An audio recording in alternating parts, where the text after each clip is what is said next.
The Lumen Rive's mist still clung to Kael's armor when he stepped out of the zone, but the noise did not fade, it just changed. The roar of falling water became the buzz of notifications, pings, and whispers that stacked one over another in his HUD until they blurred into white noise. Whisper Ironclaw, name your price. 20,000 gold for the unlock method. Whisper Myra the Wisp, I will double it if you give me a shadow-forged weapon blueprint. Whisper Aaron Vallis, enjoy the attention while it lasts. He closed the inbox with a flick. Not worth his time. Region chat was not much better. Region Varen 88, Shadowforger's gear is busted. Region Fenroot, only busted if you know how to make it. Which you don't. Region Lottie Leche, Accord's not gonna let this guy keep running around. Kael smiled faintly. Good. Let them try. Most players rode fame into sponsorships, streaming deals, or cushy guild contracts. Kael had no interest in those. Fame, to him, was a weapon, and weapons could be forged. He opened the crafting market interface and searched for umbral iron and moonspore resin. The listings were scattered, prices low, too low. Most sellers did not know these were the core reagents for shadow-forged weapons. Kael bought every unit under a certain threshold, clearing out half the market in under a minute. Then he relisted small batches at triple the price. Market alert, average price for umbral iron has increased by 217%. Market alert, average price for moonspore resin has increased by 192%. Players would panic buy, thinking some event was about to make those materials rare. And in a way, they were right. Kael would make sure of it. Step 2 was monopolizing the supply. The Twilight Veil had limited spawn points for both materials, and Kael knew each one. He set waypoints for 3 key nodes, places only a Shadow Forger could farm efficiently without wasting hours. He would rotate through them daily, always keeping enough in reserve to keep the market hungry. He was not just selling materials, he was selling dependence. It did not take long for guilds to notice the price hike. By midday, he received his first in-game business meeting request. The sender was Bloodshade Hall, a PvP-focused Dark-aligned faction notorious for hiring out as mercenaries. The meeting point was a neutral zone tea house in the City of Beginnings. Kael arrived wearing the hood of his basic starter cloak, concealing the class mark on his hand. Inside, a tall figure in crimson armor waved him over. Kael Vera, the Bloodshade rep said, voice low.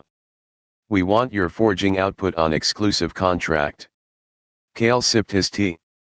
And I want every PvP patrol you run in the Twilight Veil to hunt Heaven's Accord on site. The rep smirked. You have got enemies. I have got priorities, Kael corrected. A handshake sealed it.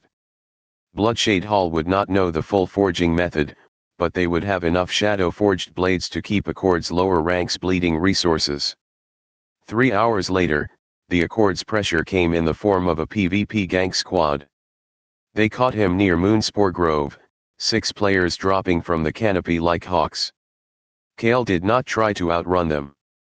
The Grove's terrain was his ally, fungus pillars, root arches, patches of shadow deep enough for Veil Step to chain twice in a row.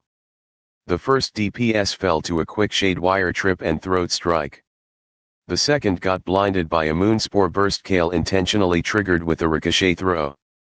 By the time the fight was down to 2-on-1, the Grove's debuff had chewed at their movement speed and input lag. Kael finished them clean, looting a light bane pendant perfect for resisting Accord's anti-shadow buffs. Back at Nightfall Hollow, Kael set up his umbral hearth. The materials he had gathered in his rotations were ready for use, and with the Grove pendant equipped, he could push the forging process further without interference from light-heavy environments. He crafted 3 weapons: Shadow Fang Blade, a lighter, faster variant of the dagger for rogue types. Eclipse Pike, long reach, great in mixed light or shadow zones. Umbral Splitter, heavy cleaver, high bleed chance. He listed one of each on the market at absurd prices, not to sell, but to signal. The item's public stats would spread through the forums and chats, building the legend. By evening, the real fight was not happening in the field. It was happening in private messages, trade channels, and Discord servers outside the game. Half the major guilds wanted him as an ally, the other half wanted him dead. And a few, like Heaven's Accord, wanted both. Kael's name was now in the top 20 most mentioned players on the server. Every clip of the Lumen Rive fight, every shot of the Eclipse Soul Blade flaring in the mist, just made the Shadowforger path more mysterious.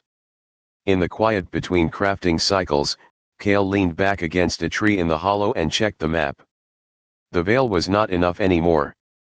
If he wanted to truly choke the supply lines for forging materials and bait Aaron into another fight, he would have to push into the Ashen Highlands, a high-level PvP zone where light was scarce and shadow was thick enough to drown in. Perfect for him. A nightmare for everyone else. Quest update, Shadowforge Part 3 unlocked.